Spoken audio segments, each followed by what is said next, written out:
If it gets on the inside of me, what's the faith in my heart going to do? It's going to work to produce it.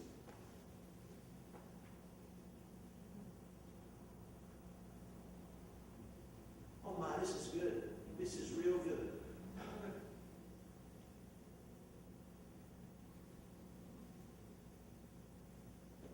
That's why, when we talk about it, the way to walk free from these wounds,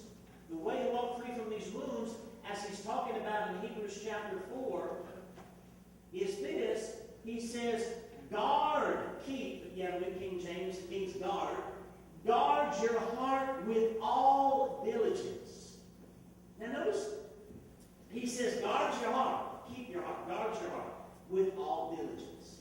Be diligent about it. For out of it spring the issues of life. Your heart is a springboard. All right? Whatever you put in is going to bounce right back out. You put it in, it bounces right back out. Your heart springs forth the issues of life. So listen to me. He says, pay attention to my words. Incline your ear to my sayings. Do not let them depart from your eyes. Keep them in the midst of your heart. Keep pondering them, in other words. For they are life to those who find them, health to all their flesh. And then he goes on, he says, guard your heart with all diligence. What's he saying? How do you guard your heart? You guard your heart by being careful what you hear. You guard your heart by being careful what you see. Because what you hear and what you see is what gets inside. Whether it's good or evil, whether it's faith or fear, whether it's God or the enemy, whatever it is that you're putting in your ears and putting in your eyes is what's getting on the inside.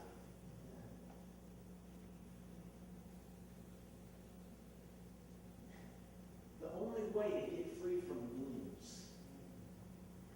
he's dealing here with what we're talking about, single-mindedness. The only way to get free is you have to guard your hearing, guard your seeing, guard which will guard, automatically guard what you're thinking about, which will guard your heart. If you just hear anything, see anything, hear anything, see anything, hear anything, see anything, then that's exactly what your life is going to produce. Right?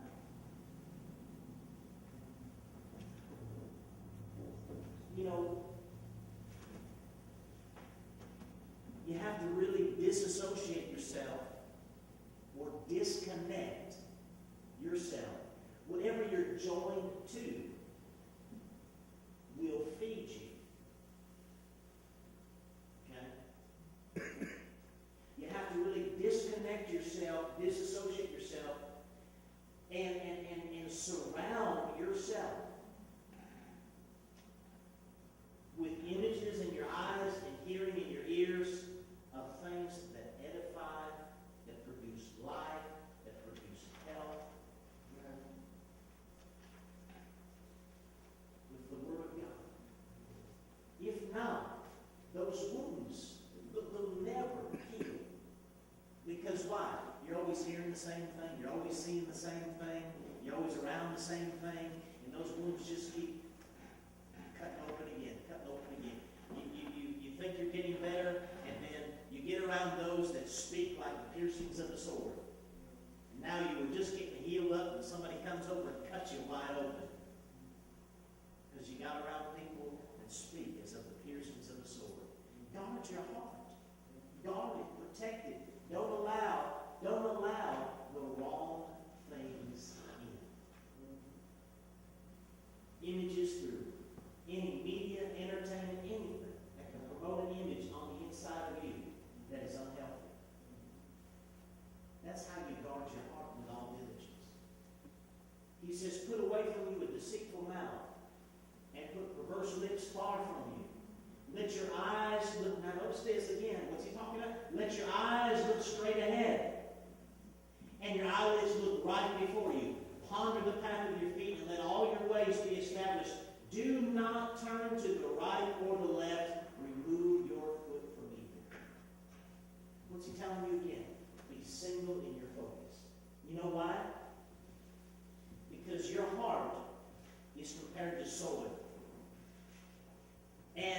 soil can only nurture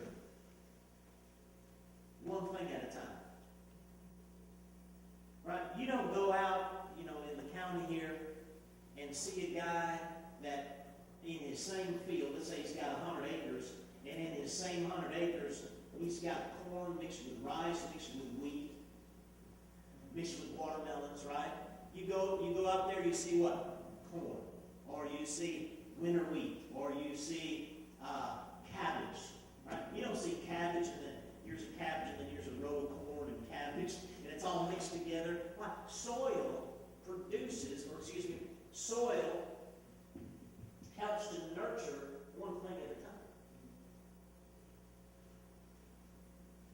And that's what he's teaching us here, is to look straight ahead, stay focused, don't look to the left, don't look to the right, remove your foot from evil. Stay focused. Watch what you listen to, watch what you're hearing, watch what you're allowing on the inside of you, because your heart, the soil of your heart, can only nurture one seed at a time. Can only produce one thing at a time. So if you're putting wrong seed in, right, you only change the harvest by changing the seed. Right? We Christians, we complain about, I don't like my situation, I don't like my circumstances, I hate the way that life is, I wish things were different. Well, you don't change the harvest by changing the harvest, you change the harvest by changing the seed. How you change the seed? You change what you hear. Changing what you hear is changing the seed that's getting on the inside of you through your ear gate and through your eye gate. It's allowing it to get into your heart, where your heart can grab hold of it with faith and produce it.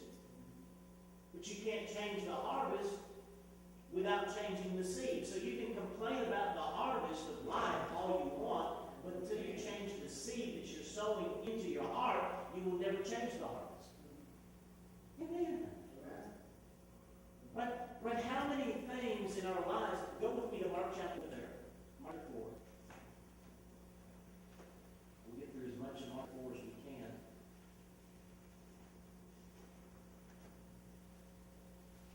We're going to go into verse 24, first of all. We can't expect to see our life change or transform without changing the seed that we're sowing on the inside of us. We must change the seed to change the harvest. We are all a byproduct of words. Brother Ty was testifying a while ago while he was teaching, sharing how, over the years, he accumulated mixed seed on the inside of him through different teachings that he had heard over the years, got bound by legalism, traditions of men. See, mingled seed on the inside produces mingled on the outside. Amen. I've been there as well.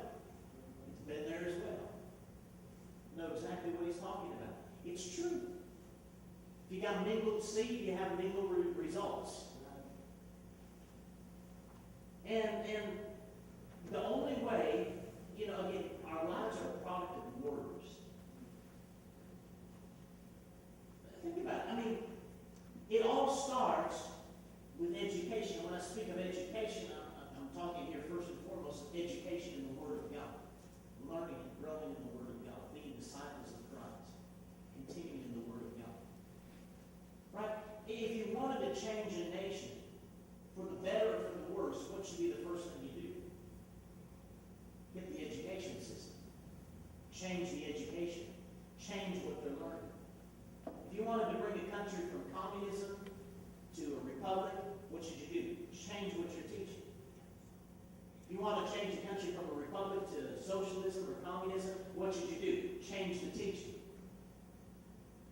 See, you change the teaching, you change the results. You change what people are hearing, you change the results. Eventually, people start to think, and they don't even realize it. How many knows our country, for example, is a perfect example.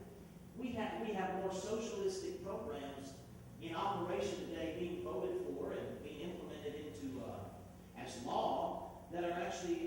principles of socialism. But we think that way. Wow, we've been trained, we've been educated, we've been dumbed down, if you will, to think that way.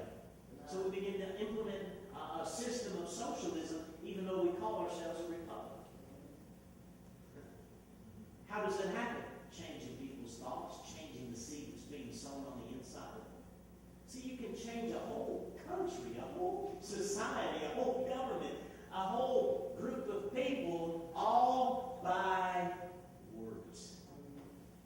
You're a product of your words today. The words that you have spoken, the words others have spoken to you. Why?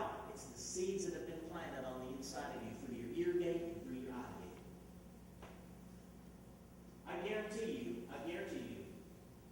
in your daily lives, you're not doing anything in your daily lives that you're not hearing and seeing. Therefore, it gets on the inside of you, and then you begin to act. Now, Mark chapter 4, verse 24, then he said to them, take heed, pay attention to what you hear. With the same measure you use it, or practice it, apply it, it will be measured to you, and to you who hear, what will be given. Now, what's he saying? Pay attention, take heed to what you hear. Why? Because if you hear the wrong thing, you believe the wrong thing, you act on the wrong thing, what are you going to have? The wrong thing. Right? You hear the right thing, you believe the right thing, you act on the right thing, what are you going to have? The right thing. Amazing how that works, right? But it all started by changing the seed. A good